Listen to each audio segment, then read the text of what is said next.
Hi there. It's Wednesday, and I am here and excited to have you here. I've got a great conversation with Sarah Posner, who is an author, investigative journalist, and an expert on Christian nationalism. Her book, Unholy, How White Christian Nationalists Powered the Trump Presidency and the Devastating Legacy They Left Behind, is as relevant now as it has ever been. Great conversation with Sarah. That is coming up at 27 minutes in. Also on the show, a bonus conversation with Cauvin, Richberg, and Bill Boyle. BoyleBerg. Boyle, two smart guys who have become friends. I'm real good friends with both of them, and I always love talking to them. They're excellent at expressing themselves at odds in many ways with how they see the spectrum of where we're at right now, but very much obviously similar in their values and their thoughtfulness. Real smart conversation with Bill Boyle and Cauvin Richberg also coming up. You want to jump to that? It starts at 57 minutes in. But first, I've got your headlines from yesterday coming up, some clips for you, and we'll get to those conversations. Let's start with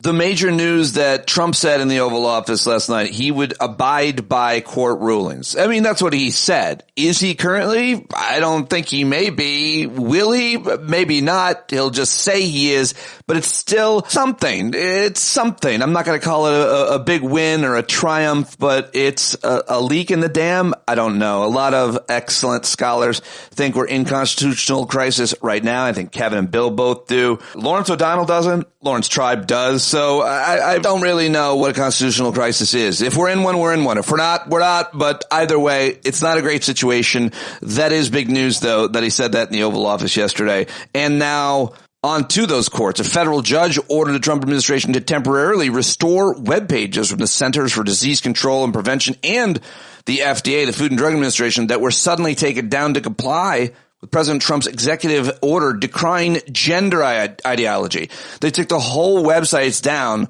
because there were references to gender ideology on that. They're doing that throughout the federal government. They're looking for certain words and getting rid of them. I read one report that they got rid of something that had the word inclusion in it, but it was a completely different reference than anything to do with DEI, and they took it down. So very disconcerting the way that they are censoring and canceling. That's right. It's cancel culture, everybody. They're canceling ideas because of words. All right. Well, good luck with that. Another federal judge ordered the FBI on Monday to disclose some of the records it continued to keep secret in its case file, a now defunct investigation into President Trump's mishandling of classified materials. So judges ordered the FBI to disclose records dealing with that. Well, it includes that any that might touch on the question of whether Trump destroyed certain documents by flushing them down the toilet during his first term in the White House. So keep an eye on that decision. In her order, she cited the fact the case against Trump no longer exists as a reason to force the FBI to disclose some of its still secretive investigative records. So that's a very important issue to keep looking at. Yesterday, also good news, an American school teacher held by Russia for 3.5 years over a minor medical cannabis infraction was released, allowed to come home. Mark Fogel, a 63-year-old Pennsylvania native, had been sentenced to 14 years in prison by Russia and was considered wrongfully detained by the United States. Now, unlike a lot of other people, including the former ambassador to Russia, Mike McFaul, said, "Praise be Trump." And everybody's giving Trump credit. I'm not doing that. I'm not giving him credit. He didn't do anything. I think Putin decided to make him look good. So I'm not giving him credit for that until someone really makes the case for it. All right, well, moving on. Conspiracy theorists should keep their expectations low. The FBI on Tuesday said it discovered 2,400 new records related to the assassination of former President John F. Kennedy as federal agencies worked to comply with Trump's new executive order last month to release thousands of files around JFK's assassination. The FBI said it's working to transfer the records to National Archives and Records Administration to be included in a declassification process. Are we really going to learn anything new? Well, at least one Republican congresswoman named Anna Paulina Luna, who is crazy pants, a very, very far out there extremist conspiracy theorist. But yesterday she said that as the head of a new congressional task force aimed at exposing federal secrets, She believes 2 shooters were involved in assassination. Okay, well, she also said that she is going to be reaching out to the attending physicians at the hospital in Dallas that day of his assassination. She's going to talk to the attending physicians as well as some of those who contributed to the Warren Commission, except they're all dead.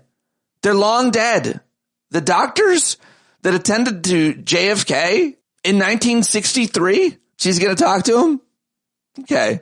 Hope they have a good seance. What else have I got for you here? How about this? Elon Musk's so-called Department of Government Efficiency claimed it's eliminated over $900 million in education department funding and terminated 89 contracts, 29 diversity-related grants. How?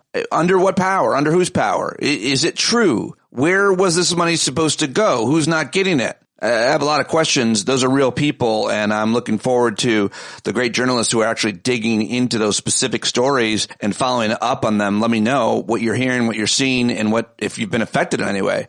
Also, the Trump administration fired 4 FEMA officials for doing their jobs, including the agency's chief financial officer, after Elon Musk falsely claimed that FEMA misused disaster relief funds to house migrants in luxury hotels. Didn't happen. Not how it happened. Also completely legal, and Republicans in Congress appropriated that money to the New York City. So it's a disgrace that they were fired and that they've been scapegoated, and God forbid their names come out, although actually some of them already have, so I'm sure that's going to be great for them.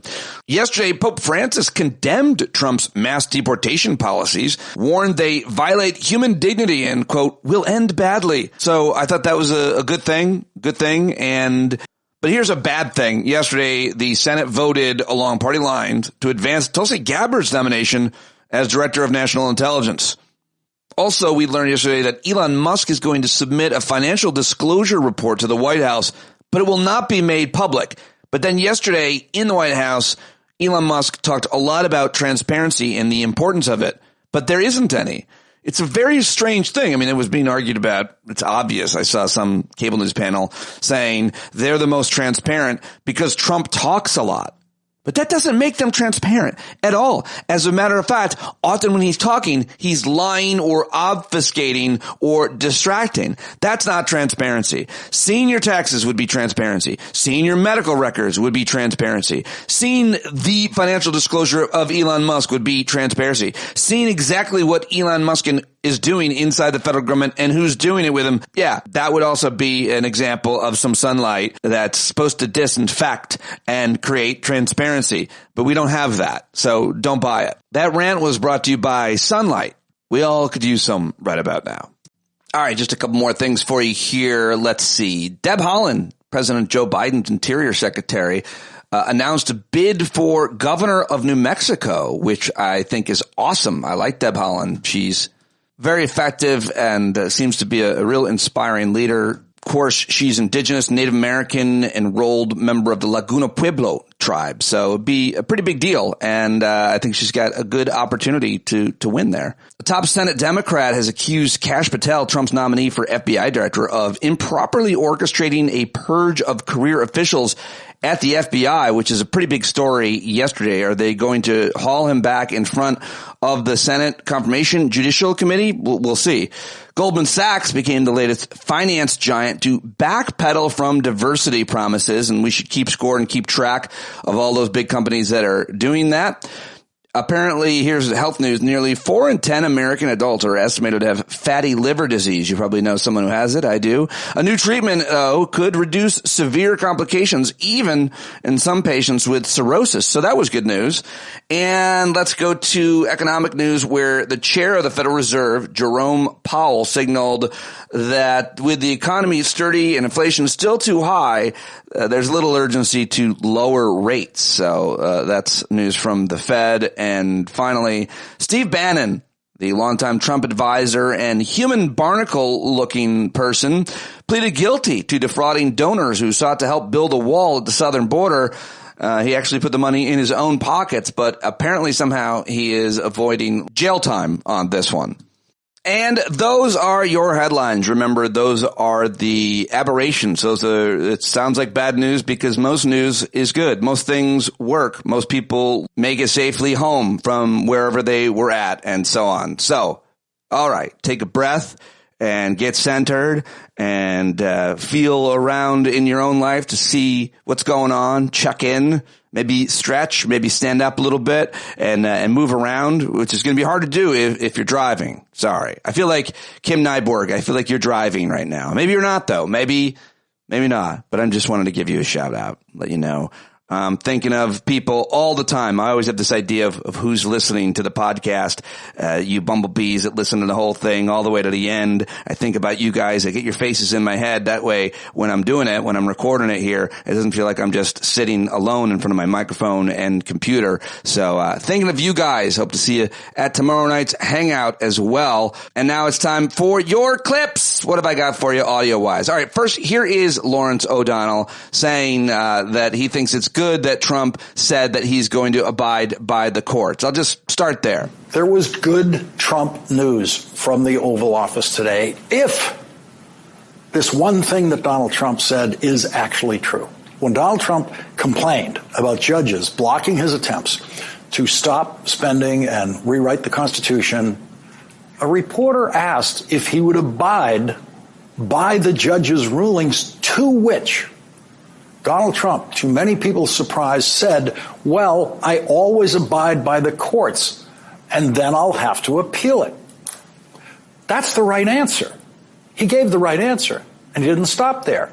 He went on to say, the answer is, I always abide by the courts, always abide by them, and will appeal, but appeals take a long time. And that's the right answer.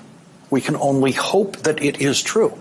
But if it is true, some of the talk you've been hearing about constitutional crisis has been premature, which is why I have not yet entertained the discussion of constitutional crisis on this program. If Donald Trump does actually defy a court ruling, then we will cover it then. All right. Well, there you go. Lawrence O'Donnell. Some good news. The good news is that he's abiding by the law. That's what we call good news today, but we will take it. I mentioned to you that Deb Haaland is running for governor in New Mexico, and I thought it might be good to play a little of her comments. This is for my friends Scott and Susie Haveman out there in New Mexico. I'm Deb Haaland. In my life, I've learned that nothing comes easy. Moving around a lot as a kid in a military family, raising my child on my own, achieving 35 years of sobriety. But here in New Mexico, struggle makes you fierce. I worked at the local bakery, sold my homemade salsa, cleaned at my child's preschool to reduce the bill.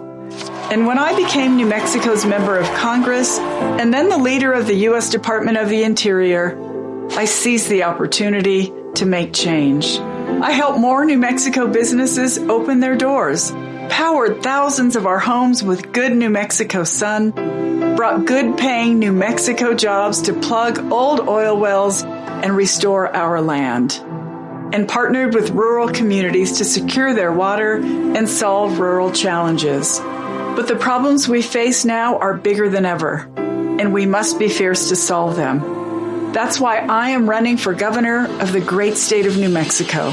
New Mexico is rich in tradition and spirit, rich in natural resources. So why can't our families pay our bills? Crime, poverty, homelessness, addiction. They will keep pulling us down if we do the same things and expect a different result. Every single New Mexican has a role to play in our future. When creative, hardworking New Mexicans want to grow a small business like I did, government should make it easier, not harder. Lowering costs, making rent and housing affordable, strengthening our schools, and preventing crime so that you feel safe raising a family here. The solutions are there if we are fierce enough to choose them. New Mexicans know our lives better than anyone, and I want to know yours. In the coming weeks, I'll be traveling the state to ask you about your ideas. All right, there's Deb Haaland, who is the Democratic candidate for governor of New Mexico, and I thought that was great, and I wanted to share it. It felt good, and I like the music. It made me feel good. I like her, and I think that's great. All right, how about this? Amy Klobuchar, she was on MSNBC last night talking about, well, guess what? Elon Musk has conflicts up the wazoo. He has all kinds of federal government contracts. He's running a business, and now he's rummaging around in the private data of Americans. And that, when you ask Americans, do you think that's okay? Overwhelmingly, they say no. And I think the big question that I just keep coming back to with all this chaos up, corruption is up. You know what else is up? Egg prices. Because as much as Donald Trump promised to bring prices down and costs down for Americans, another day goes by when there's no work on bringing health care costs down, when there's no work on bringing housing costs down, and there's no work on doing something about making more child care for the people of this country. So every day when I wake up, I think about that, because it's really important that we realize what they're doing here. They are literally trying to clock in favors for people like Elon Musk and put out a tax plan that we're about to see with over $2 trillion in tax cuts for the wealthiest of Americans. And they're looking for ways to pay for it. And one of those ways, according to Doge and Elon Musk, is cutting out funding from NIH, which literally funds cancer trials for kids. That's what's going on right now. Yeah. People need to see it as it is. All right. There you go. Senator Amy Klobuchar of Minnesota. Shout out to all of our Minnesota friends, Kathy Nathan and Mark Anderson. And who am I missing? All right. Well, how about this? I thought this was a fascinating clip from last night on Fox News. Just 1 minute from Republican Chip Roy, who's a real piece of work. He was talking to Laura Ingraham, who's a great, great American. And he said that Trump should take a page out of Andrew Jackson's playbook. Just enacting your agenda and looking for waste is now something that requires a nationwide injunction to stop. Congress has got to step in on this nationwide injunction issue. I think that's like right up there with election integrity. Well, let's keep in mind, I'm going to be quick here. The president beat lawfare when it was going after him when he was a candidate. The president's going to beat this, in my opinion. Yes, I think he should take a page out of Andrew Jackson's playbook. At some point, J.D. Vance is right. When J.D. said, hold on, you can't have a judge step in when the president is exercising his constitutional authority. Imagine if a judge said, Mr. President, as commander-in-chief, you can't bomb this particular city or this certain area. You can't do that. You got to give the president the ability to be the chief executive. I hope he'll continue to do that. Congress, by the way, we need to make his executive orders permanent. We need to pass laws to back up his agenda. We need to move quickly to do that, and then we can stand behind the president. But the president's right to say he'll follow the law, but the Constitution matters too, and he can do his job.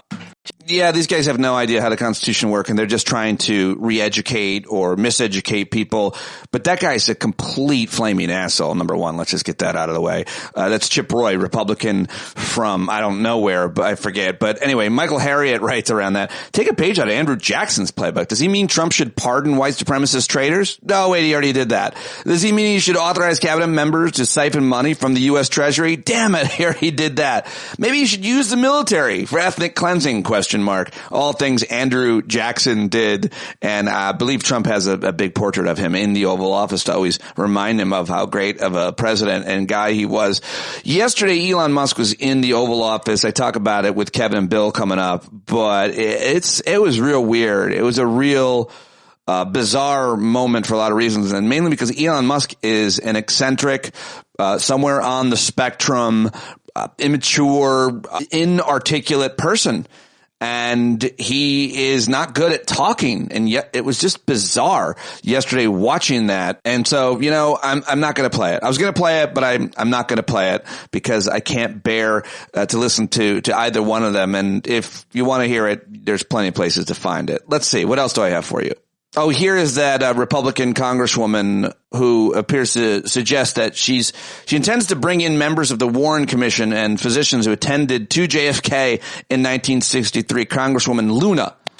What sort of witnesses will you expect to have at your hearings? I know you said the first one's in March. Would that be department heads, former employees of various agencies? Would you like to jump in? Yeah, I was going to say, based on what we're actually looking to do with the JFK investigation, I'm looking to actually bring in some of the attending physicians at the initial assassination, and then also people that had been on the various commissions looking into, like the Warren Commission looking into the initial assassinations. There's been conflicting evidence, and I think that even the FBI at the time reported some anomalies in the initial autopsy at Bethesda, Maryland.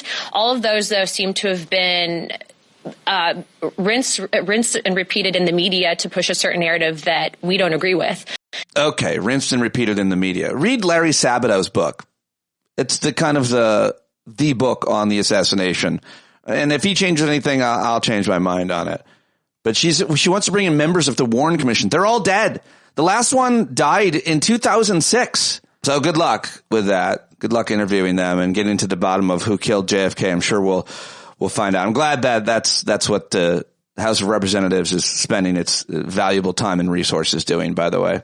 I like this. This is Bernie Sanders on a Senate floor yesterday talking about, well, guess what? And in their pursuit of more power, more control, and more wealth, they are determined to not allow democracy and the rule of law to get in their way. For Mr. Musk and his fellow oligarchs, the needs, the concerns, the pain, the ideas, the dreams of ordinary people are simply an impediment to what they, the oligarchs, are entitled to. And that is really what they believe. They are entitled to all of the wealth and the power they have, and they are determined to stop anyone who gets in their way. There you go, Bernie Sanders yesterday. I also thought this was really interesting. Sam Altman, do you know who he is? A very interesting guy. I read the whole file on him. Well, the very most brief file on him, but he is an investor. He is an entrepreneur, best known as chief executive officer of OpenAI, which had Elon Musk initially as an investor, but now he's a competitor. And there's a lot more to say about Sam Altman. But yesterday he was being interviewed by Bloomberg and asked about Elon Musk, who wants to buy his company and offered, along with other investors, like $90 billion for it or something like that. Anyway, I think that's all the context you need. Here is his reaction to that, though. Do you think Musk's approach then is from a position of insecurity about XAI? Probably his whole life is from a position of insecurity. I feel for the guy. You feel for him? I do, actually. I don't think he's like a happy person. I do feel for him. Okay. Do you worry that he has this proximity to the president and he can influence the decision-making of the U.S. presidency and policies around this agenda on AI? Not particularly. Maybe I should, but not particularly. I mean, I try to just wake up and think about like how we're going to make our technology better. Okay. Sam Altman. Thank you.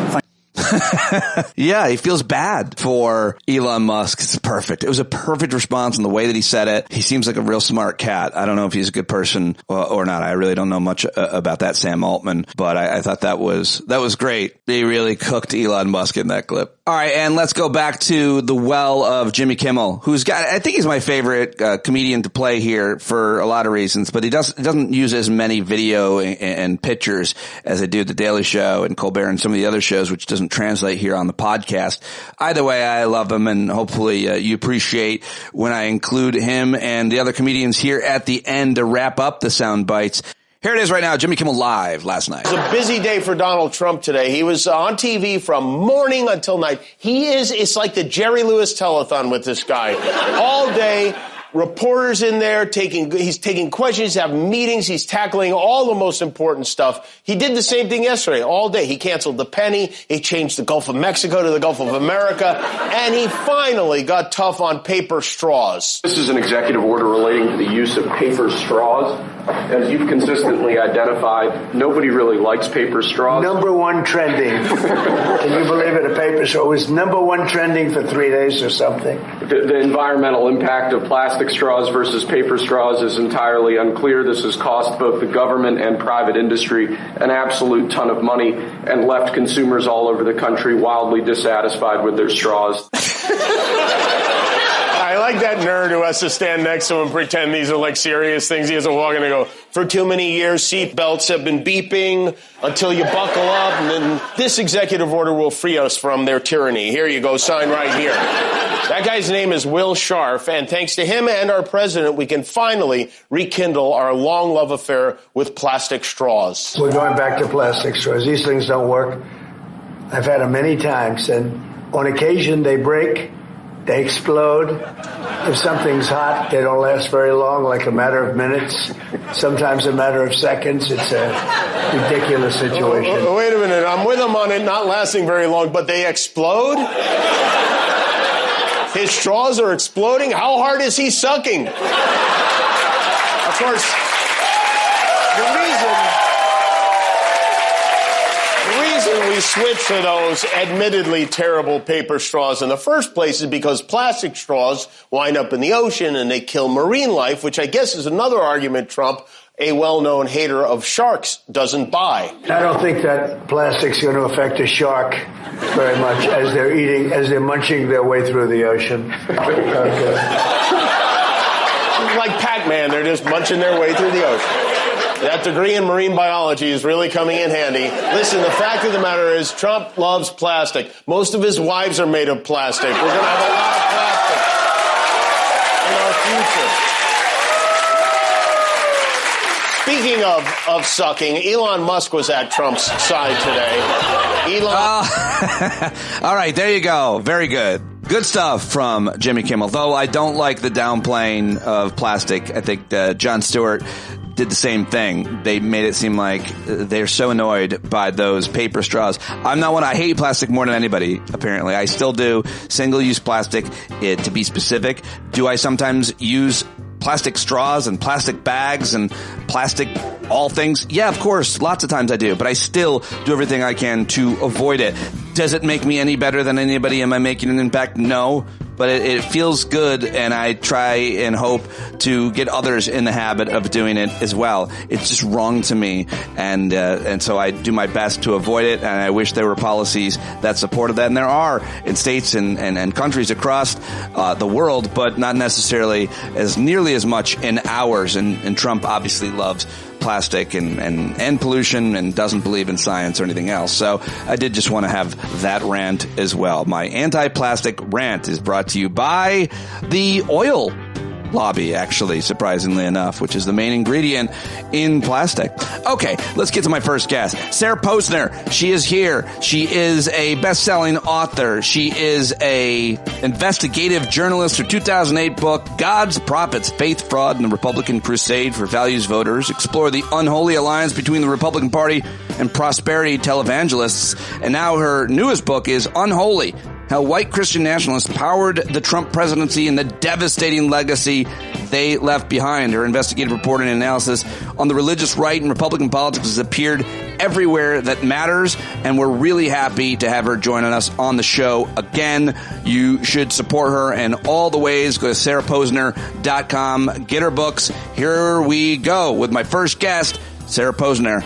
There she is, investigative journalist who's been doing very important work and a great author as well. If you've not gotten her book, unfortunately, it's probably more relevant than ever. Unholy is the name of it, of course, and our guest, Sarah Posner, is back. We've always loved when she joined the conversation. How are you feeling in dealing? Yeah, feeling like there's still so much work to do for everyone. Great. I appreciate that idea. And we can start there with talking about what you think that is. Trump has been president for about 20 days. It seems like a lot. What have you seen people doing, and what should we be doing that you think is effective?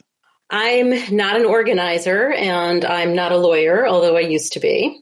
And I do think that there are a lot of people doing exactly what they need to be doing right now, like state AGs and unions and other organizations who are suing the Trump administration over a wide variety of things, including shutdowns of unauthorized illegal shutdowns of agencies, attempts to coerce federal workers into fake resignation letters, taking down of health information off official government websites, the Elon Musk infiltration of the Treasury Department systems. I have a little list saved on my computer of many of the lawsuits that are happening against the Trump administration right now, but not even all of them, because I cannot even keep track of all of them. And so the plaintiffs have had some success in getting emergency relief The birthright citizenships executive order, for example, was struck down. People have sued over the anti-trans executive order. So there's a lot happening in the courts, and there's a lot of discussion going on right now about whether the courts will be able to hold the line. So far, we've seen some pretty good news. Then the question is, will the Trump administration comply with court orders? This is all what remains to be seen. The other piece of the equation is the public. Is the public going to put pressure on their representative in Congress, their senator, especially if they're Republicans, to stop this illegal, hostile takeover, let's call it a coup, of the federal government by the world's richest man? Okay? Like, that's what we're talking about here. And if you live in a red district or a red state, you should be calling a lot. And there was an article in the New York Times this morning about the off the charts calls that the congressional and Senate phone systems aren't even equipped to manage the amount of calls. So all of that is good news. Will the Republicans have a spine? If they don't have a spine, it doesn't mean just give up because they don't have a spine and they're unreachable. It means keep trying. And then I think the other pressure point is the economy and small businesses, big businesses, Wall Street, banks. What are they doing about this, what's going on at Treasury right now, which is really scary, not only for individuals whose personal identifying information may have been compromised by Elon Musk's minions, but also just the entire world economy. Is the full faith and credit of the United States mean anything anymore? So these are the different areas where I think people have to be thinking about the pressure points on the system, where the breaking point is, what these different individuals and organizations and institutions can do.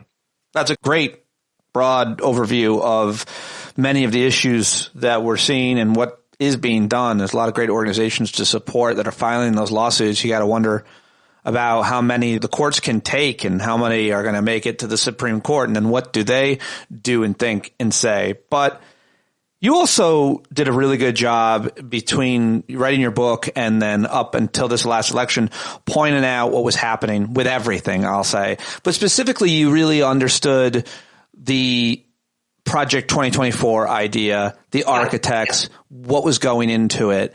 Mm-hmm. And I feel like there was a lot of talk about it. There was a lot of mainstream coverage of it. Ali Velshi and MSNBC covered it all the time.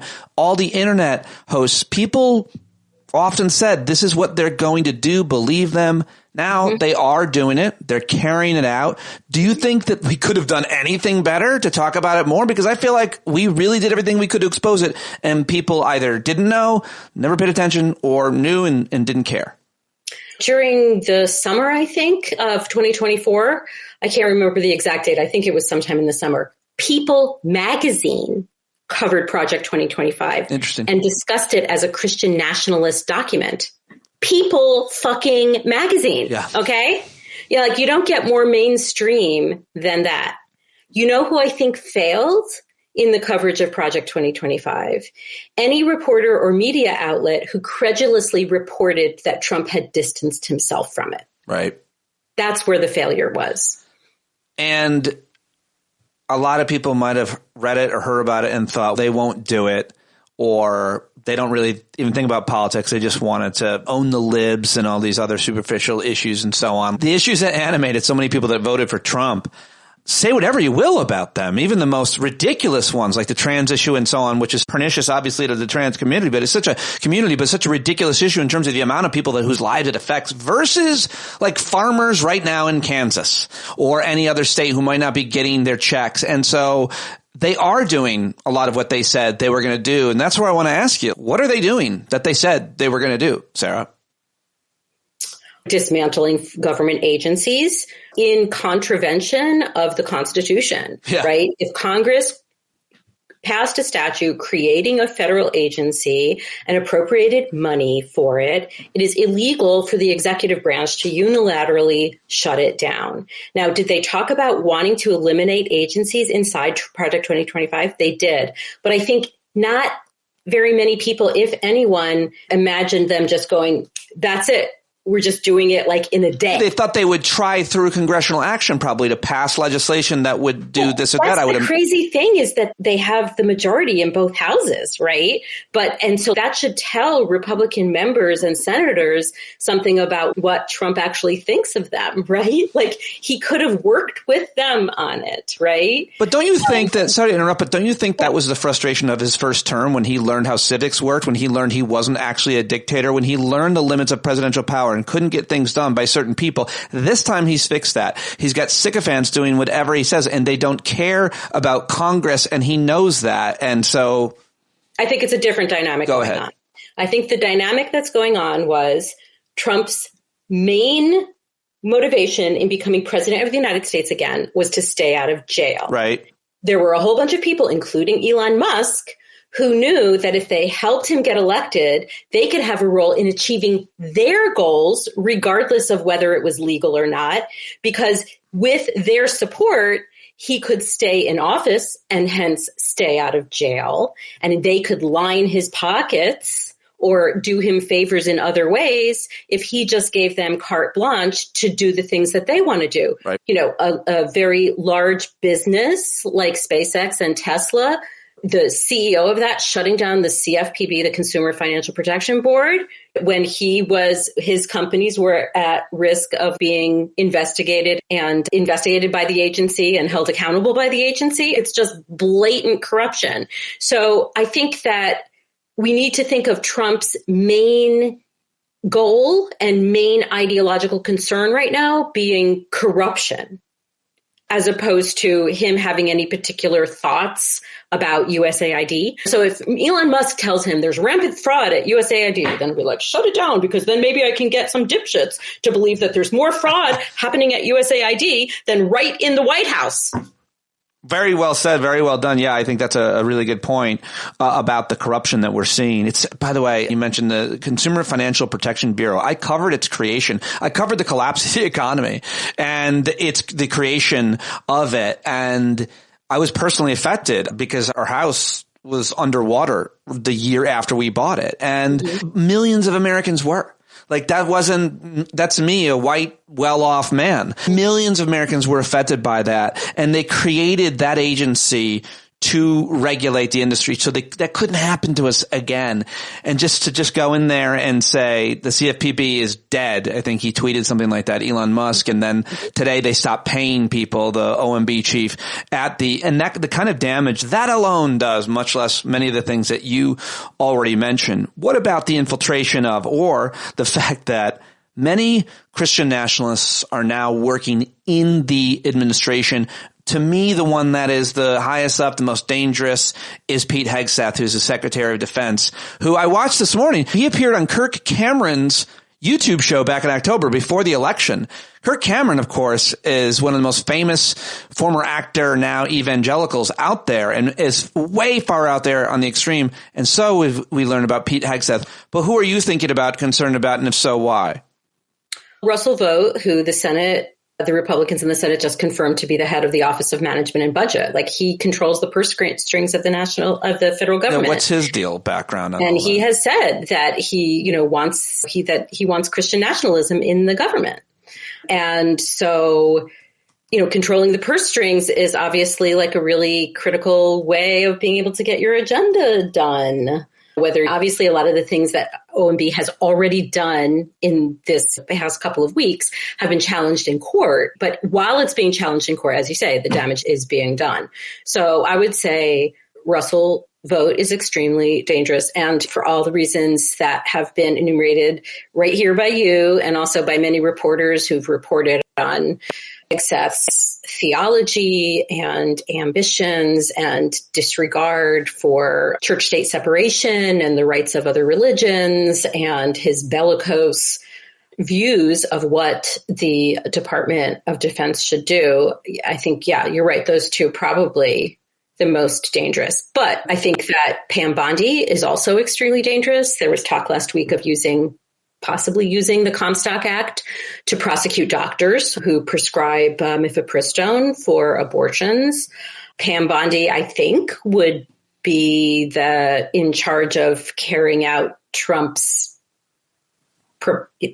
ordered task force on anti-Christian bias. Let me just read from, I think, Mother Jones. Mm-hmm. He signed an executive order ordering the newly confirmed Attorney General Pam Bondi to, quote, eradicate anti-Christian bias inside the federal government and, quote, prosecute anti-Christian violence and vandalism in our society. You, as much as any other journalist out there, has written about the grievance that these people feel they suffer from, the persecution, the discrimination. And then, of course, we've seen polling in these folks where they believe they're more discriminated against than, say, Black Americans and so on. Or anyone else. So this is we know Trump's not a religious person or moral person in any way. We know several other people aren't. Elon Musk could care less about these things. But at the same time, they are, with orders like this, carrying out the Christian nationalist agenda, right? And you know what, though? Again, let's return to what was said during the campaign. Trump promised during the campaign, I wrote about it, promised to create a task force addressing anti-Christian bias. Right. This was not unknown, but I think that that fell into one of the categories of reporters not taking it seriously, like political reporters who covered the day-to-day of the campaign, not taking it seriously. And here we are. So what is that going to look like? Yeah. Just like a massive violation of people's constitutional rights by the Justice Department? What constitutes anti-Christian bias inside the federal government? What does that look like? Does Pam Bondi just get to decide that? What do you think it looks like? I think it looks like, first and foremost, women's reproductive rights and access and anything LGBT and especially T. No, that's absolutely true. But I also think that the range of things that they could weaponize this for, let's use their word, weaponization of government, right? The range of things pretextual things that they could use this for are basically limitless. Now, again, probably a lot of this would be challenged in court. But do you want to be the federal worker whose life is ruined by Pam Bondi over some bogus thing that, like, once your signature line had your pronouns in it? That sort of thing. You mean pretext? Or somebody at the Justice Department who once worked on a case that implicated church-state separation or religious freedom, and Pam Bondi didn't like the case, and so now she's going to prosecute one of her own line attorneys. Like, these are the kinds of things that I think are envisioned by his blunderbuss executive order. Yeah, it's a massive revenge tour. Anybody even remotely affiliated, and by you mean by pretextual, you mean with things that happened before he came back into power, anything that he didn't like or anything that targeted him? Or anything that in the real world or a real courtroom wouldn't be considered or adjudicated to be anti-Christian bias.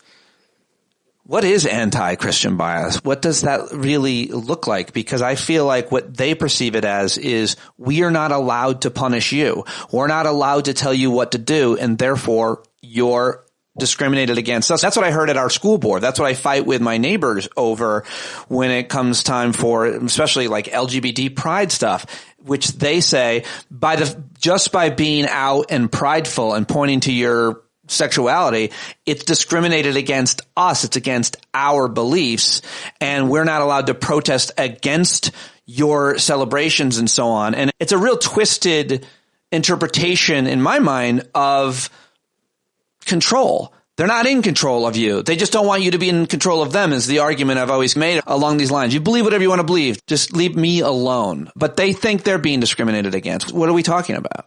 It's something that's been building over several decades, right? Yeah. The idea that rights for other people are necessarily infringements on their rights, right? So if you think about Supreme Court cases like the Hobby Lobby case, right? Small companies owned by Christians their religious freedom is being infringed upon by the government requiring that their employer-sponsored health insurance cover contraception, okay? That is so many moves removed from your actual religious freedom being infringed upon. But the Supreme Court has validated that. Remember, after Obergefell, when there was this mass freak out on the right that after Obergefell, the government was going to take away the tax exempt status of any church or university or organization that was opposed to marriage equality. Okay. That never happened, right? So like the things that they say have been anti-Christian bias, either the Supreme Court has taken their side or like never materialized. Like, what is it then? Trans people existing?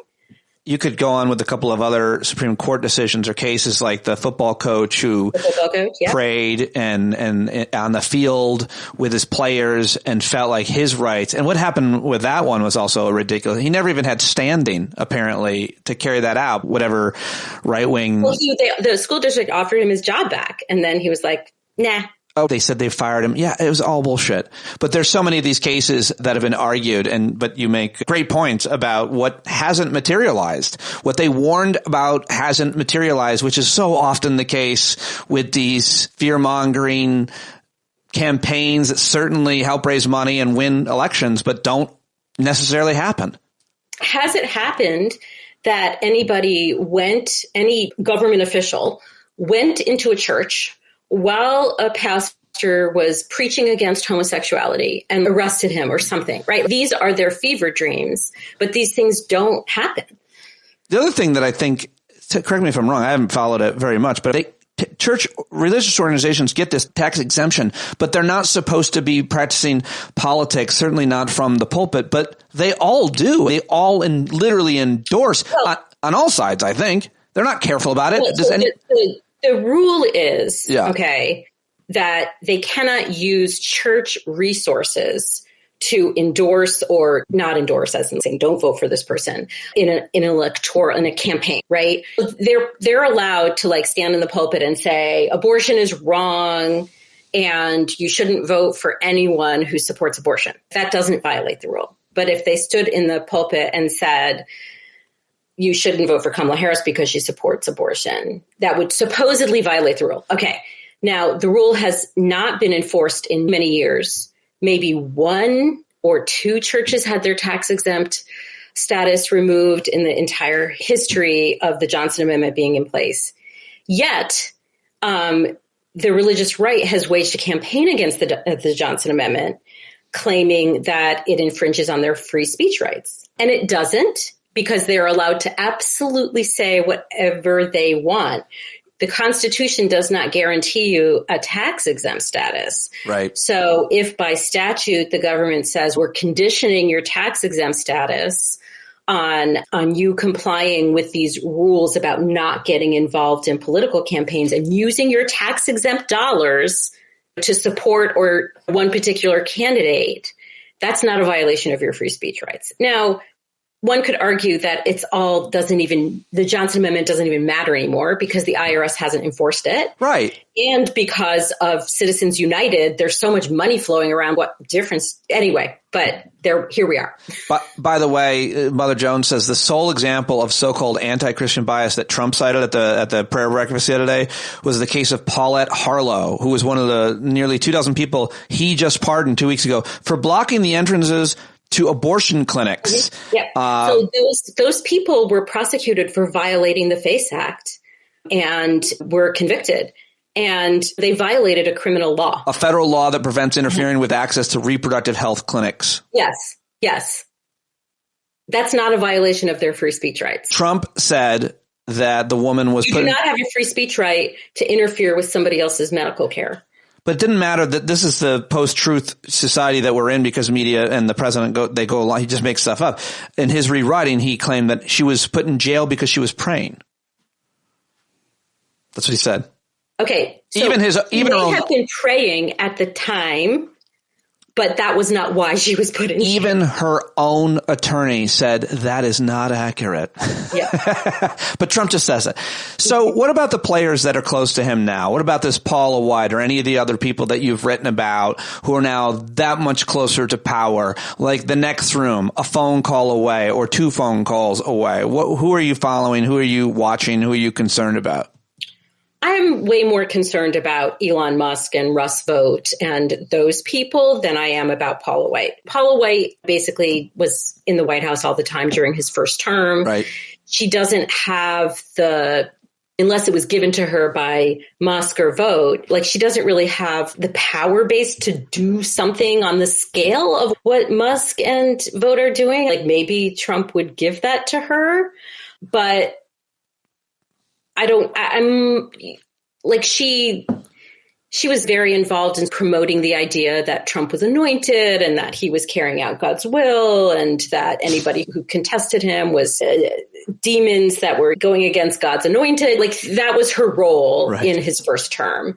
And I suspect that she's going to play a similar role as opposed to playing the kind of role that somebody like Russell Vogt or Pete Hegseth or Elon Musk is playing right now. Now, Elon Musk is not doing it while expressing necessarily any particular Christian nationalist commitments, although he has said things like, I'm a cultural Christian now. So he promotes that sort of theobro theology vaguely. But I think that they're more important right now because they're creating the conditions for somebody like Paula White. So if you dismantle all the federal agencies, then Paula White can become pastor in chief or something. So like for the moment, I'm not.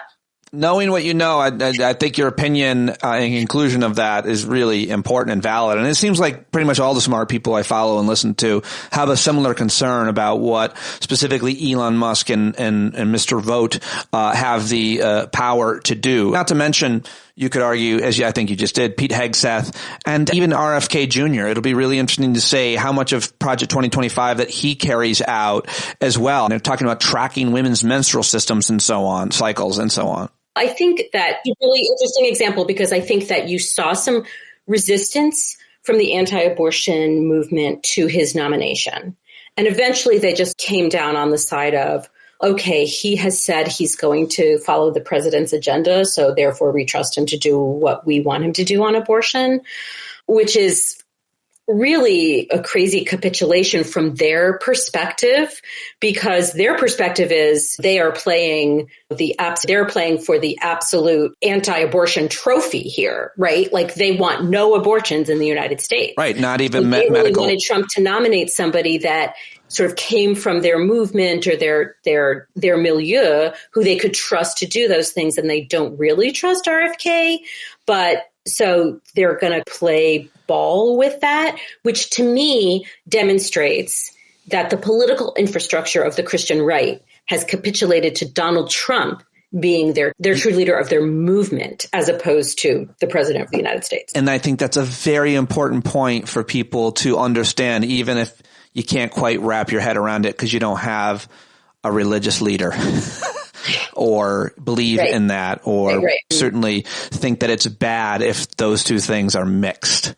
I want to keep talking to you about everything that we're seeing happening throughout the government, and I hope people will follow you on Blue Sky. What else are you looking at, working on, thinking about, Sarah, before I wrap it up here that I haven't asked you about? Anything else with the courts or with Congress? Do you feel that Democrats are doing all they can? Could they do more, do it differently? It doesn't seem like they have much power being in the minority in both the House and Senate. We could talk about. I mean, I think they're warming to doing more. And I think that the thing they have to do is obstruct what the Republicans try to do. That's what the Republicans do when the Democrats are in the majority. That's right. And they have a perfectly good argument for it. Donald Trump is letting the world's richest man get his fingers all over every American's personal information.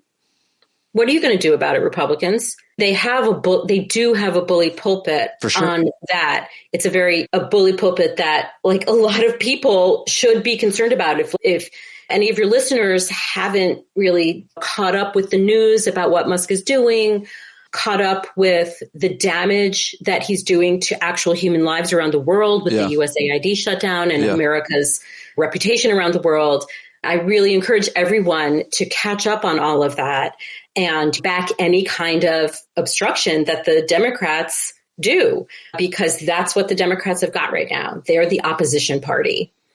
What about media? What's your media criticism? What do you think people are getting wrong? Outlets are getting wrong, whether it's the focus, the way they talk about it, the framing, the resource. The framing as Elon Musk is there to slash government spending. No, he is not there to slash government spending. That's what they want you to believe. And listen, Donald Trump is trying to election lie his way into eviscerating the entire federal government. Their play right now is to say the reason why Elon Musk had to shut down USAID or shut down the CFPB is that there was rampant fraud there, and so we had to shut it down. That's exactly the play that they did with the election. The election was stolen. We have no evidence, but the election was stolen. Right. And so they repeat that enough times on Fox News and on X and on all the other right-wing media outlets until their audience starts to believe it, right? And so for the mainstream media to cover it as they're saying this, they're saying it out loud. So it's malpractice for the mainstream media to cover what Musk is doing as cost saving or, spending slashing. Really well said. Very well said. I'm going to clip that out. I hope people will listen to what you just said because it makes nothing but perfect sense. And he's obfuscating in so many ways, Elon Musk, to create his own agenda. And there's been such good reporting as to why he is doing what he's doing and what for. And just the simple... I just want to shout out Wired, ProPublica, all the outlets who've covered this really well. When I'm talking about some of the other outlets whose political coverage, so they have political reporters on this story, and they just are not... And the headline writers, they're just not getting it. But there is really great reporting going on. It's not the entirety of the media has rolled over for it. I'd be very clear about that. Yeah, no, that's absolutely right. But if you have there's plenty of reporting that connects Elon Musk to his federal government contracts and interests in space, in automobiles, in energy, and anything, as well as there's a good record of the conflicts that he's had, both with people in government, lawsuits against him and his companies. And he's in there seeking his own revenge, getting in the way of any impediments and any agencies and any people that have they just get dismissed like an investigation. I think I read into him that was happening at FAA or NOAA, I believe, gone. And that's a lot of what he do. He wanted to kill investigations into him and kill impediments into his contracts. And if you listen to Senator Chris Murphy and a lot of other people, he wanted to create less issue with him doing business in China through our government. Mm-hmm. Okay, I'm done. Thank you, Sarah. I really appreciate you, and I will talk to you soon. Okay, thanks. All right, I am self-aware to know that I ended on a rant and apologize to her about that. But there you go. Sarah Posner, everybody. Go get her books. Go support her. All the links to find out more about her work in today's show notes. But now it's time to get to my friends Cauvin, Richberg, and Bill Boyle. Our friends, I should say. They're both regularly in attendance at our hangouts, and they've both proven that they're real smart, curious, passionate, articulate, funny, thoughtful guys. So I love talking to them there, and I certainly love talking to them here, inviting them on the show here to have this conversation today. Cauvin, of course, is a farmer. He's got an MIT degree. He's traveled all over the world, over 100 countries. He was a travel photographer. You can read some of his old stuff at Huffington Post, where he used to write all about it. We're all going to gather at his farm, Slate Hill Edible Forest, in upstate New York, near where I grew up, at the end of August. Listen and look for details about that. And Bill Boyle is here. Now, I'm acting like there's nothing to say about Bill. Well, there's not as much to say about Bill because he's not as public about his life. Maybe I should get more biographical details from you, Bill, before I introduce you. But he is a business owner in Washington, D.C. He's got a lot of friends down there. He knows how things work. His brain is like a sponge for history and other things. And it's always great when I get both these guys on. Bill Boyle, Cauvin Richberg. Find out more about them in the show notes. Let's do it. BoyleBerg, Rich Boyle. I figured I'd check in with these two guys, see what they're paying attention to, and see where they are reacting, what they think is most important. Bill will be a little bit more calm and probably analytical, and Cauvin will be, representing a whole lot of us who are pulling our hair out if we have any left and are pretty scared. Although, Bill, I think you're scared. You're posting like you're scared. No, that's not. That's more posting like people need to hear a lot of this, because I don't think a lot of the people that I know who are not in D.C. had any conception of what was going on. So that's mostly what it is. Okay, well, I'm going to read one of your posts, and you'll have to explain quite what you mean if you don't think this is scary. Let's see. Well, you said something about the rule of law. Now I can't find it. Do you think that the administration is going to overrule all of these courts, which seem to be on a hot streak, denying so much of what he's going to do? Or what he's tried to do? I think that the administration probably wants to do that on some level. In part, I think other parts of the administration are afraid to do that. I think Trump, by nature, is a coward. If he wasn't, he would be saying already tonight, fuck the courts, I'm going to do what I'm going to do. You notice that they're trying really hard to come up with like justifications for blowing off these court decisions. And they're trying to sort of make an argument that they can. They're bringing up Jefferson over the Trail of Tears. By the way, we should talk about that really briefly. When J.D. Vance says Thomas Jefferson, told the Chief Justice, if you want to enforce the law, go ahead and try, which essentially this Chief Justices, of course, don't have police or troops to enforce the law. In essence, the executive has to do it itself. Well, the thing that Jackson did was not totally blowing off the courts, number one. But number two, that fight was about the Cherokee Indians, and it led to the Trail of Tears that killed 10,000 Cherokee Indians, at least. So these guys are making arguments. Vance went to Yale. He knows it's a bullshit argument. And they're throwing out all kinds of stuff to try to create they figure now, I really believe, is like their only shot at doing this, of really blowing off the laws in the courts and getting away with it cleanly. And I think that they are trying to make an argument and try to build a groundswell that will allow them to do so. I don't think they're succeeding very well. The courts are showing up. The courts are throwing, enjoying. Remember, the courts take time. Everybody wants to have it in like 2 minutes. No, but a judge is not going to say, okay, first go around of this, I'm enjoining the U.S. Marshals to go to arrest the Doge guys. That's not how this works. Courts will work in a judicious manner, for lack of a better word. And I think what we're seeing is the courts doing what they're supposed to do, which is step by step, ramp up both in judgments and in, memos put up by judges that are basically, I forget the term for it, basically saying you have to do this. And it's going to rapidly get to the point, we're kind of already there, where the Trump people are going to decide to blow off the courts or not. I think that they understand that if they blow off the courts completely, that is something that will make them feel good today and over the long run be disastrous for them. Because someone like me will say, okay, this is no longer a legitimate government. And that would just be the truth. That is a blunt truth. If the executive just feels like it can blow off the Congress and the judiciary, then we're in a situation of an illegitimate government. That's it. They're not observing the Constitution. All right. Well, do they want to take that step? I don't think they do. And I think they will try to delay. They will try to obfuscate. They'll try to screw around. But ultimately, I think that they will, in general, bow to the courts. Cauvin, what are your thoughts on the courts holding the line and what Bill just said? Yeah, Bill, respectfully, I completely disagree with where I think this is going.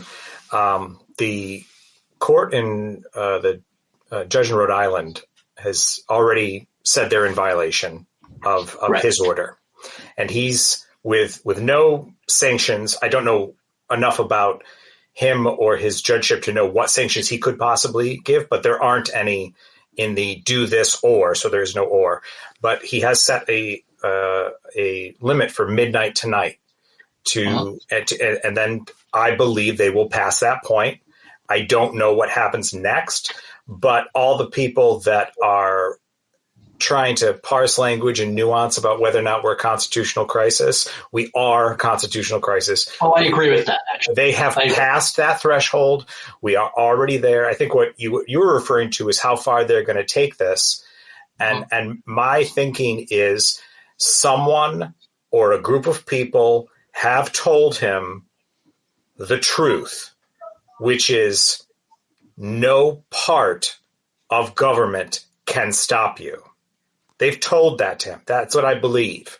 And if he has internalized it, they are going to pass all these milestones because in reality, nothing can stop him.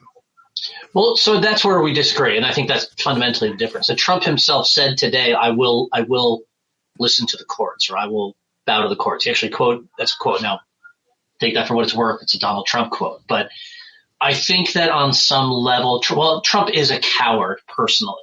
and always has been. There's many examples we've talked about in the past. He is the kind of guy who loves to push until someone pushes back.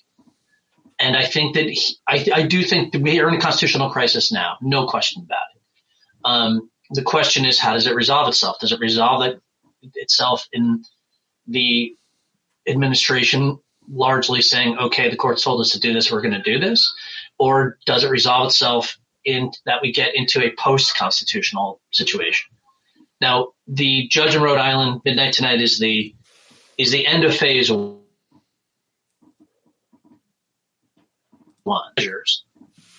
Or, it goes to the next court up, where they try to bring it to the regional court, or it goes to the Supreme Court. And this is where this is going to end up. This is going to end up in the Supreme Court to a large degree. And here is a thing that you have to understand about this, or at least this is what I'm being told by conservative legal scholars that I talk to. If Amy Coney Barrett and Roberts and Kavanaugh and Gorsuch agree to the power grab, they have just agreed to get rid of their own jobs. I've heard that a lot too. They're undercutting their own power, and do they want to do that? Right, and the only reason I think they would is if they feel so threatened that they're terrified of doing anything else. But remember, Supreme Court justices control their own security. Okay, they have. There's no evidence of that they would feel threatened. But I also think that Trump may feel that the Supreme Court is the mommy and the daddy in all this that can actually say yes or no. But I believe that the people who are pushing this as fast and as seemingly coordinated as it is, they've told him nothing can stop this. And that's sort of, when I say that, I'm not trying to be hyperbolic. I'm trying to be expository about what our society actually is based on, what government's actually based on. It's all a good faith pact until it isn't. And I mean, this is where I'll go hyperbolic. How these things get resolved, when we're post-constitutional, which is, I do believe that's where we're headed, is post, like you said, how those things get resolved in other countries when this has happened is the only force capable of stopping it becomes the military. Okay, so I would say this. I'm a Theodore Draper guy, by the way. Oh, me too. What the fuck that is? Who wrote a book about the American Revolution called A Struggle for Power. And his point in that book was that the way the revolution worked out, the reason it happened and how it happened, was a struggle for power. It was not this lofty idea about liberty and the rights of man and all that nonsense. We are in a struggle for power now. The United States, in its constitutional state, is a moderated, managed struggle for power. I agree with you that if we get into a post-constitutional arena, those struggles will become rougher, more raw, more violent. That being said, though, a lot of countries have slid out of democracy and gone back in again. France being a great example. Everyone kind of goes Germany, Italy. That's it. You go to fascism, and then you get destroyed in the war, and then you come back. But countries have gone into quite awful quasi-plebiscitary dictatorships for a while and then come out of it again. Argentina, Brazil, you name, there's tons of places. France has done it multiple times in its history. Italy has done it. In the modern era, post-World War II, frankly, Spain has done it. And they did not need a violent war to solve it. Right? And so I think that it's important not to go, oh, shit, what are we going to do? We either hide in our cellar or get guns. There's so much you can do and little things that you can do in your own day-to-day life that will help make this better. It's, the antidote to clowns destroying a constitutional, republic isn't to grab guns immediately. The antidote to it is to become more civically engaged. the whole point that they're trying to do on is that we add completely money. agree, because I'm not advocating for guns. I'm not advocating for bedwetting or pants pooping. I'm advocating for an intelligent, realistic look at the present and educating people as to I'm not saying you're not doing this. You are absolutely doing this. Is where we really truly are right now, where we could be going, and honest information. Well, and to be honest with you, the people that are going to listen to this are all people who are getting that from us and are driven that way themselves, except for the people Pete talks to on CNN. But, you know, the idea is for engagement. It's to engage. And I would argue against fear. People need to stop being afraid. And I got to tell you something, guys. I live in a place. This could and already has started to affect me very directly. Yeah, I was going to ask you about how things are in D.C., but finish your point on fear and why we shouldn't be afraid, because I think most people are pretty afraid for a lot of reasons and a lot of legitimate reasons. Sure. I mean it's in a town where people I don't know what the emotion is. It's not fear. It's sadness and anger and rage. Kevin told us that the Hangout Monday night was the first I heard of it, about how USAID was, had done procedures on kids and put implants in them that needed to be removed, and experimental drugs. People are suffering and dying. So I'm not afraid of that, but I'm outraged by it, and I'm deeply saddened by it. And those emotions are very real. And that's just day 22.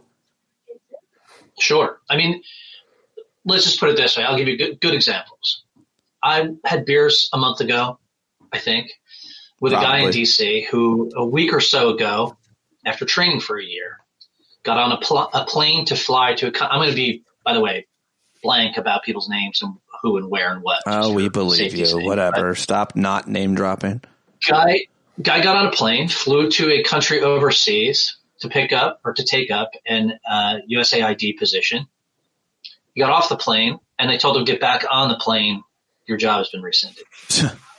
I have friends who are sitting in USAID people in another country who have been there for a while, who haven't gotten paid and are kind of sitting there waiting to see whether they're going to have jobs or not. By the way, these are like super patriotic people who've like worked their asses off for less money than they would get in the private sector because they love this country and are super patriotic. And this is a thing that and yet they get demonized and called nameless, faceless bureaucrats. Oh, of course. And this is a thing that I think has really not happened, that needs to happen, is that we need to talk about like how many of these people are incredibly patriotic and really hardworking. I mean, if you wanted to pick a couple of agencies with the most intense work ethic and the most patriotism, the CIA and USAID are where you'd start. These are all people that are super highly qualified who could make a lot more money in the private sector, but they do these jobs because they love this country. And that needs to be said a lot more. It's disgusting how these people are being treated. And that's not even getting into all these people who are being forced to go back to work to offices that don't have enough space anymore. Right. Because for 10 years, the federal government's been cutting down on its office space in D.C., and what they're going to do is force all these people to go back to work and then try to fire half of them. It's like just a disgusting, illegal. It doesn't matter. It doesn't matter how these people get treated, and it doesn't matter the importance of their job or their pride and patriotism in the country. It doesn't matter. It doesn't matter. Fuck them. They're wasting our taxpayer money. But that's a total absurdity. I mean, cruel. That's part of the cruelty. The cruelty has been the point. The cruelty has been the point for a long time, and I've been engaging a lot. And challenging that has got to be one of the things we start doing with the people in our lives who even think about crossing over into being okay with this space. Well, cruelty is not okay. Cruelty simply is not okay. You have to call these things out. I try to only in this Facebook page in my town, and I like to engage there because they know I'm a real person, and I know they are too, and they are so mean all the time under their real names in my town, and they love it. They get off on it, and it's nonstop. And it's not just a few of them. It's a lot of them. And I think that's representative of the attitude that the leadership and the right-wing media that has been, long before Trump they've always behaved that way. They are mean, and they want to be mean, and they have no problem firing people like dogs and destroying their lives, including people who are doing vital work for the federal government. Well, this is what an extremist movement looks like. I mean, that's the bottom line. It's extremism. It's people deluding themselves that some worldview is going to fix everything, right? I mean, government is the problem. John Gans not so famously said that a fascist is an idiot putting on world historical airs, right? Like, these are not smart people. The Nazis were not smart people. This is just idiotic. And I have to tell you, Pete, I am making myself incredibly popular, as you probably can see on my Facebook page, by bluntly telling people they're being idiots. And I think that that's a thing also that needs to be said. I mean, the fuck your feelings people really don't like to be told how stupid they're being. And I think they need to hear it, and I'm going to continue to say it. And, that's the bottom line, is that sort of the gloves coming off is really people like us just saying the blunt truth about how unpatriotic, how stupid, how ultimately this loses us money. It hurts us financially and costs the government more money. I mean, if we're blowing off, by the way, billions of dollars are being spent around the world to limit the influence of China, which was taking away American trade and influence around the world. Say we spend $10 billion on that. The amount of money we make on trade and everything else by spending that money is vastly bigger than that $10 billion. If the money we spend in Ukraine, if we have to at some point come in to really defend Europe, the money we spent on Ukraine so far is a pittance. It's nothing. It's the best bargain of the century. And I think that we need to tell people you're a fucking idiot if you don't understand that. Like, I think we need to forget or stop trying to persuade and just state blunt facts and say, if you can't handle that, if you're too dumb to get it, vote for Trump. But anyone else who has their shit together needs to come with us, because I think this is a problem in that we put so much emphasis on being reasonable. Like, hey, let's sit and talk about it. And there's a chunk in the middle that is going to listen to whoever. It's sort of, what did Bill Clinton say? It's better to be, loud and wrong than right and quiet. Well, I don't know if you're right, but I'm going to continue to take that. I don't know. I've been still not like insulting people and calling them names, because I don't know. I honestly like to know what people think. And let me take this to the next question or subject, which I think is the one that's most fascinating to me. You've seen people that support Trump already start to come out on social media and post, I'm getting screwed by these policies. I didn't vote for this. Is there going to be a backlash from people who rely on the federal government, whether they knew it or not, for different contracts, from farmers to, preschool teachers that are having Head Start cut? Kevin, what do you think? Yes, but it's going to be as slow as the courts are. It's going to be a trickle that will turn into a creek, that will turn into a stream, and so on. And the first thing that the MAGA side is going to do to each one of those people, like every group that has ever found a traitor in their midst, is excommunicate them immediately. They are out of the club. If you're the farmer who makes the TikTok video and said the government made a contract with me and now is in violation, I'm going to lose my farm, MAGA is going to turn straight to them and say, fuck off. You're a commie Marxist bitch. So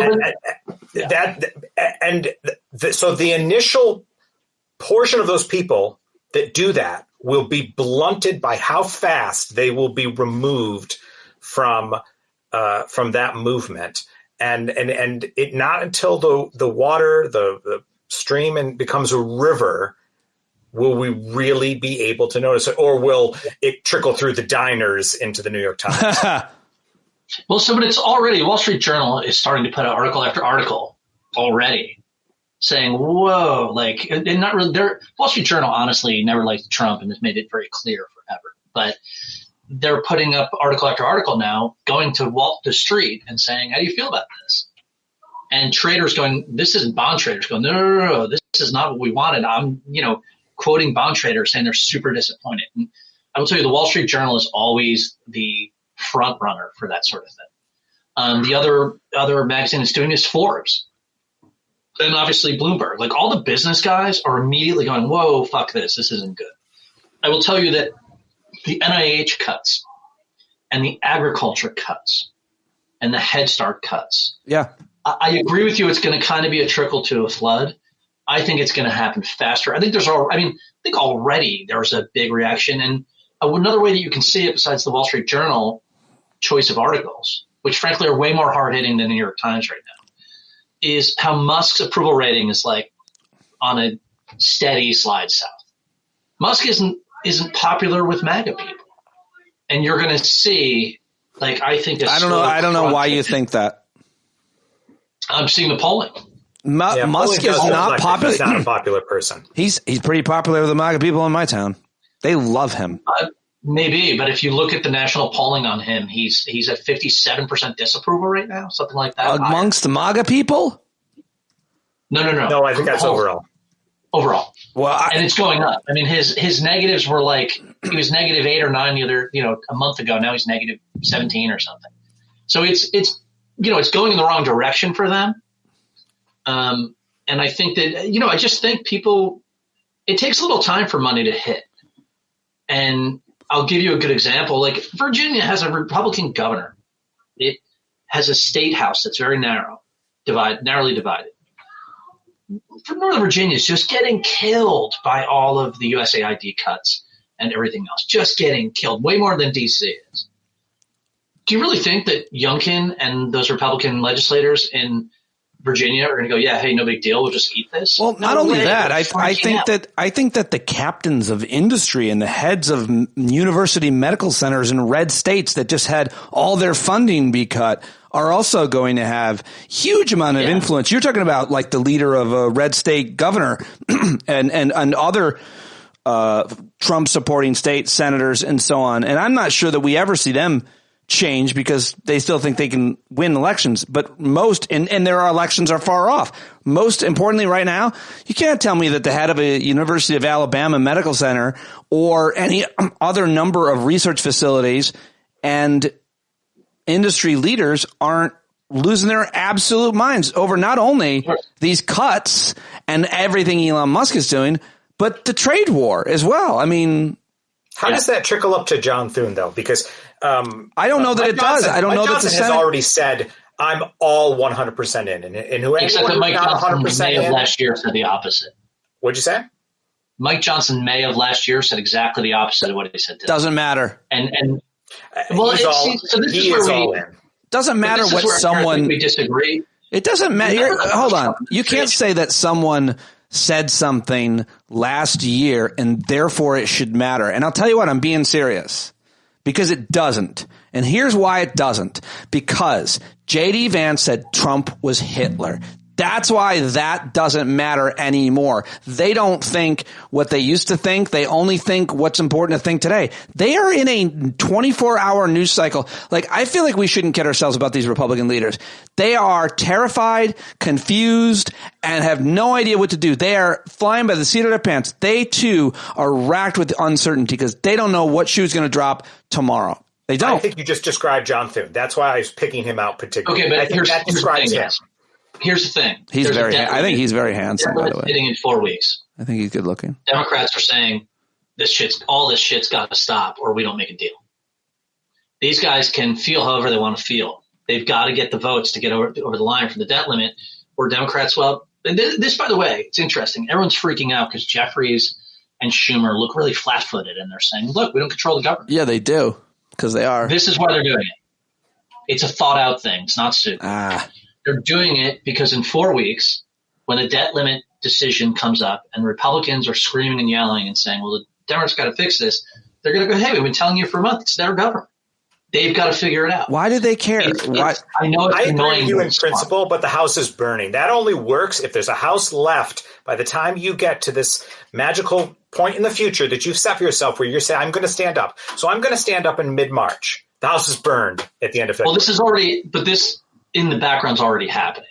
Democrats are already saying to these guys, you're fucked unless you put us. How are they fucked? I'm arguing time is not on their side. How are they? Because the government runs out of money. So what? I think that's totally what they could say too. We were trying to cut the whole thing anyway. Shut it down. Oh, I will take that. I will take that bluff.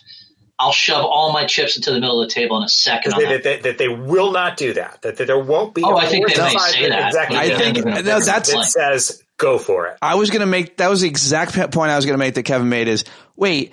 There's nothing left to shut down. We already cut everything. Okay, go ahead. Guys, Elon Musk lives and dies by federal contracts. If there's no money to pay him, he's fucked. Peter Thiel lives and dies by federal contracts. Wall Street will not accept the bond market getting destroyed. The government was shut down for like a month. They can hold out longer than everyone else would be I don't think they can. I don't because remember, guys, again, politically, the Democrats just say, look, these guys are nuts. Look at all this crazy shit they're doing. They're defying judges. This is un-American, and they're so un-American they don't even care about funding your Social Security payments. Guys, remember this, and this is an important thing that I think again is a problem. People think that in times of crisis like this, that politics is just suspended. It's not. The politics is still there. People's reactions are still there, and I will tell you, Trump will be swinging from a gibbet in front of the White House if people don't get their Social Security payments for 3 months. I said that months ago that this is simple as someone puts a Control-Alt-8 in a piece of code somewhere, forgets where it is, and Social Security doesn't go out 1 month. And I was shocked at how, as this has unfolded, I'm like, that scenario seems more and more plausible than the apeshit idea that came out of my mind. Yeah. And that in one disbursement month, no one gets Social Security. The freak out occurs, and they can't figure out why. That's right. And guess what? Because Doge was in there sneaking around doing all kinds of shit. Yeah. The entire political weight of that lands on Elon Musk's tiny little dick and Donald Trump's, because Trump brought him in as his VP. So again, like politics exists in dictatorships. It's certainly going to exist in this situation. 32 days until the government runs out of money. And they're actually still keeping track? So Democrats. The shutdown. I was thinking about the debt limit. I actually think they're not. Is anyone even counting anymore? Because that's the responsibility of the executive branch to actually cross those. Treasury, oh my God, I'm blanking on it. But yes, they can. Scott Bessent or him. Do you think he's got somebody who's actually doing that right now? What is Janet Yellen's job? Whoever the does Fed. That. You're talking about the Fed that does that. The Fed. Thank you. The Fed tracks that. Okay. Well, maybe then. And so Bessent, who's the head of the Treasury, is competent. He's obviously tracking. Remember, it doesn't matter if they say we're not sure if we have money. There's like a hard limit they're going to run into. So they may fuck it up and not realize it, and it all of a sudden is today. That's what I think is most likely to occur. Really exactly that. Mm-hmm. It's possible. Wait, what did you just say? What happened? That they're not tracking competently. Oh, yeah. When the debt limit hits, and they may think they have 2 weeks, and it's tonight. And the New York Times runs at the front page, debt limit breached 1 hour ago. Yeah. What do you guys make of one of the most brazen, I think, moves, which happened late last night, bumped me off of CNN? I was supposed to talk about the halftime show and some other pop culture stuff. And then the CNN producer goes, hey, sorry, breaking news. Trump just let Eric Adams off with, ended the DOJ's investigation into Eric Adams. And the deal that apparently he made, which is basically, he's going to make New York City follow all accommodate ICE and the anti-immigration people as much as possibly can, no longer be a sanctuary city. I mean, he gave up his city. He sold out his city for his own freedom. And I mean, I feel like that is kind of one of the most stark examples of a kind of corrupt deal. Who was pushing for this in the public? Who wins? Why did this happen? And what does it represent? Kevin, you react first. It's pure corruption. It is an example of something that New York State desperately needs to find a mirror and look into. It's not just Eric Adams.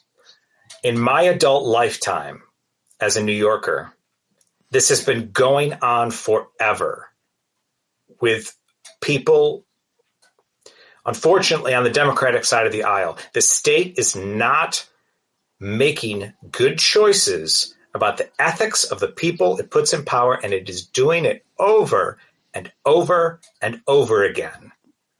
And so whereas the thing with Eric Adams is he's not a good person, he won't be reelected, and I don't care what happens to him in the future, as long as he doesn't hurt anyone. Between now and when he's replaced, he will probably hurt a lot of people to save himself. Yeah, no doubt. And that is absolutely deplorable.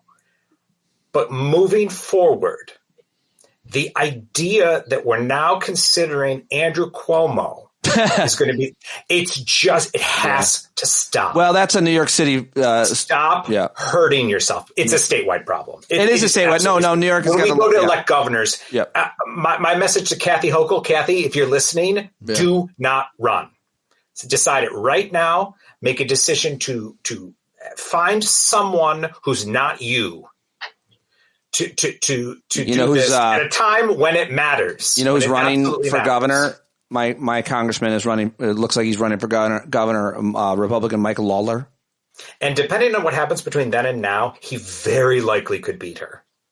Yeah, he could. He could. I wish he would do it in town hall. And then where are the protections for New Yorkers that we think we sit behind a blue shield while all this is going on? Right. Bill, what do you think about that deal and Mayor Adams and the Trump administration making that deal last night?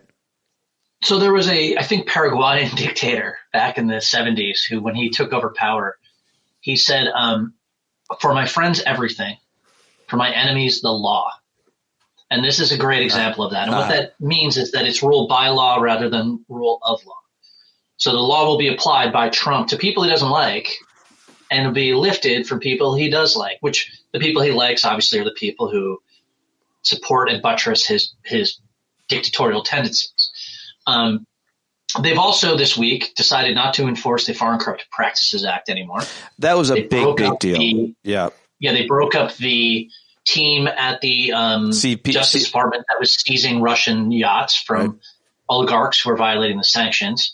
And they also decided no longer to enforce the laws on U.S. corporations bribing people overseas. So really just overtly, this is saying we're a kleptocracy now. And it is, the government is for sale and is buying. And that's really how in a democracy you enforce the rules, right? Like jackbooted thugs aren't going to work very well. So you just turn it into a machine for bribery and favors. And that's what Trump is doing. And that's what he's doing with Adams. And by the way, the FBI right now is being told that some 5,000 agents are going to be fired. Really what they're talking about is firing anyone who has any tangential relationship to the January 6th prosecutions, to Mar-a-Lago prosecutions, anything. They're just firing anyone who, you deliver a message at the FBI about it, they're going to get rid of you. Do you really think that Eric Adams' criminal peccadillos are not going to end up in the state prosecutor's office in New York? I think they're there already. I think Eric Adams is going to get burned one way or the other. It'll just be state charges instead of federal. But it really is a grotesque, disgusting, incredibly corrupt thing. And we live in a kleptocracy run by a kakistocracy. A problem with that also is that it is infectious. Bob Menendez will almost certainly get one of those pardons. So put that on your bingo card and put a little note that Kevin says that's going to happen. Bob was a Democrat. Democrats in the vacuum of power as this moves forward, who are going to say all the right things, do all the right things, be charismatic, and are going to also start lining their pockets. And that is just going to put another layer of problems on top of the ones that we already have, because you're going to be forced to go with individuals who are your only hope for threading the needle through this. Well, knowing full well that because all restrictions were taken away, the temptation was too much. I don't know. if that'll happen with Democratic politicians, but it's not just going to be Republican politicians moving forward that are going to be using the ways that Donald Trump changed everything in order to enrich themselves. Can I point out, though, Kevin, that our corrupt instincts in American politics have been around since the beginning. And we did have the progressive era, too. There is another strain in American politics that was Republicans and Democrats in the first half of the 20th century that totally cleaned up American politics. So, again, I mean, I'm the don't be that grim guy in this conversation, because there is fundamentally a strain that people expect a fair deal. They expect things to be reasonably honest. And I think that, again, there's never that's a human condition, by the way. That's just not anyone anywhere. That's everyone everywhere. There's a fairness inbuilt inside our psyche. Gorillas have it. Some monkeys have it.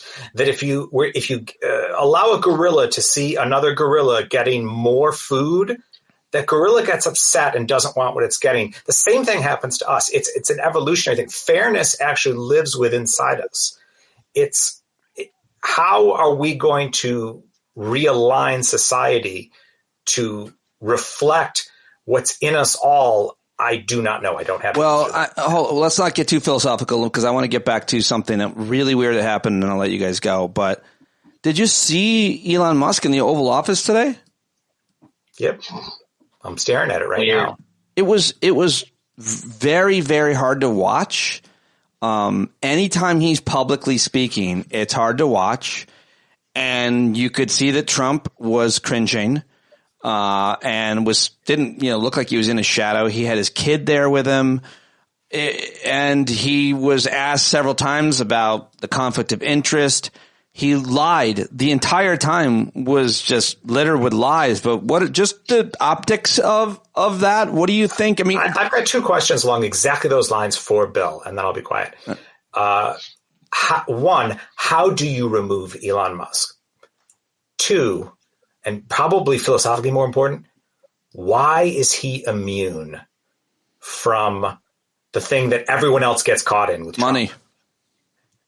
Trump? Where Trump turns on you and gets rid of you and cannot be overshadowed. Elon Musk is 100% completely overshadowing Trump. He knows it, and he's tolerating it, and I don't understand why. So Elon Musk spent $250 million or somewhere thereabouts to help Trump win.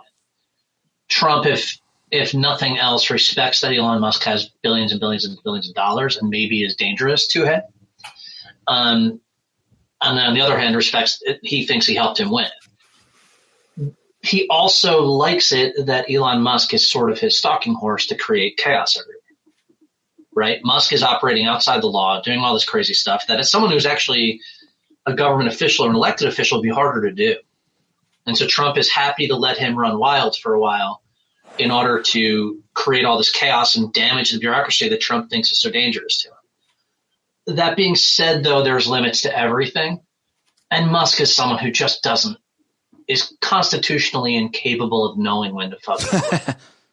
And I think, more so than Trump, I think Trump has a far better grasp of other people and is far more understanding of other people than Musk is. Musk is just a power-hungry weirdo who is so divorced from reality. It's crazy. What will get him out is going to be a combination of two things if he is driven out. And those two things are, number one, Trump obviously getting tired of it. And number two, well, there are three things. Number two is Trump's other people getting tired of it. There's already a lot of talk about Vance and Vaught and a bunch of other people going like, this fucking guy is crazy, and he's running roughshod. Basant at Treasury's pissed because he's like, he almost made me look like I lied to Congress. So Musk is just stomping on toes everywhere he goes.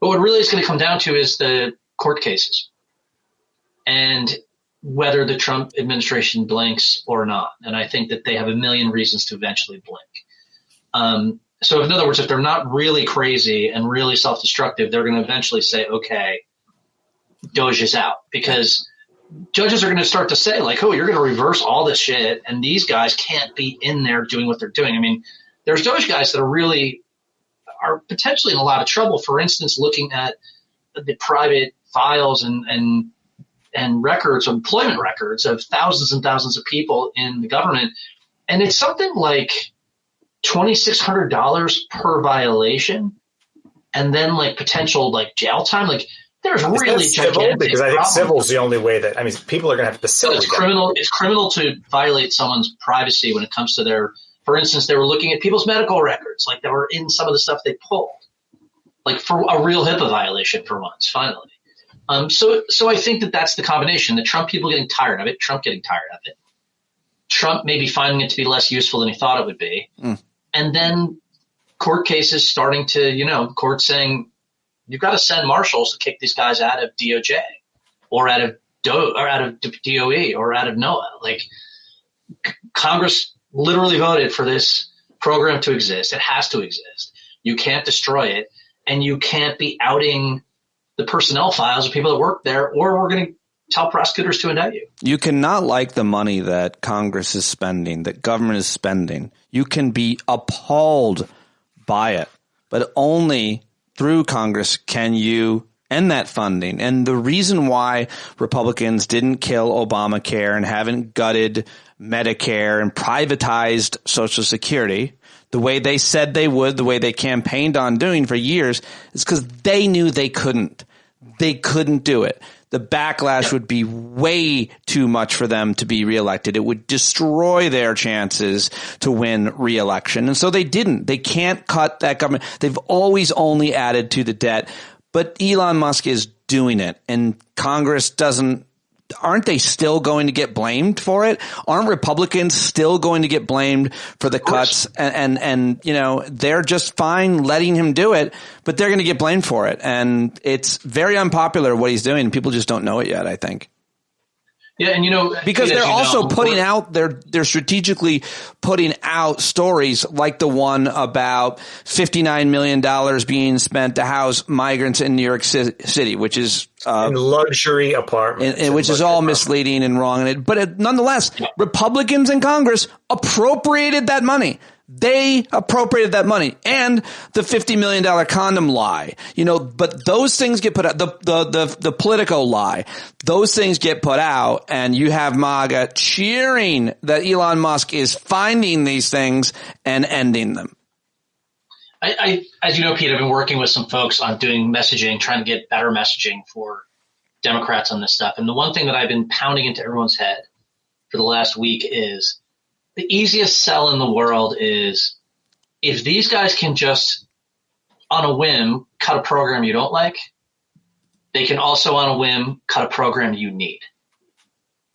And that's the reality of it. And I think that is where ultimately this all falls apart, is that the farmer in Kansas who's supposed to get $1 million in subsidies doesn't get it. Or it's not Williamson, Tennessee, south of Nashville, where they're supposed to get, $100 million for an NIH program there, and they don't get it. And, the vast majority of the spending, by the way, for NIH is not in Washington at all. The vast majority is out in states, most of it in red states. And that is where the pedal's going to hit the metal. When people really all of a sudden go, oh, shit, this is killing me. The messaging has to be fear-based. It's how we got into this, and it's probably how we're going to get out of this. Like you just said, people have to go and look their constituents directly in the eye and say they can come for you. They can take away your Medicaid. They can take away your Medicaid. They can take away Social Security, and you'll be powerless to do anything about it. So think about that when you go into the voting booth. All right, gentlemen, I got to get this on the road. Share it with everybody. Appreciate it. You played your roles very well. A lot of opposing ideas, and just like we wanted it. Two different reactions on a lot of things, different outlooks, and I really appreciate you both. So thank you very much. Richberg, BoyleBerg, Rich Boyle. Ish. Thanks, guys. Awesome. Thank you, Pete. And there you have it, ladies and gentlemen. Kevin Richberg, Bill Boyle. Before that, Sarah Posner. Can't do it without you. Thank you for your support. I hope to see you at tomorrow night's hangout. I hope to see you in Las Vegas at PODJAM. Support Kevin Richberg. Go buy his honey if he's got any left at Slate Hill Edible Forest. The links are in the show notes. Of course, get Sarah Posner's books. And thank you. That's it. That's all I've got for you. Buy John Carroll's music. JohnCarroll.org. singer, songwriter, and Grammy Award winner. We're so happy to have him as part of our community. You should go to johncarroll.org right now. That's it, you bumblebees. That's all I've got for you. I will talk to you tomorrow.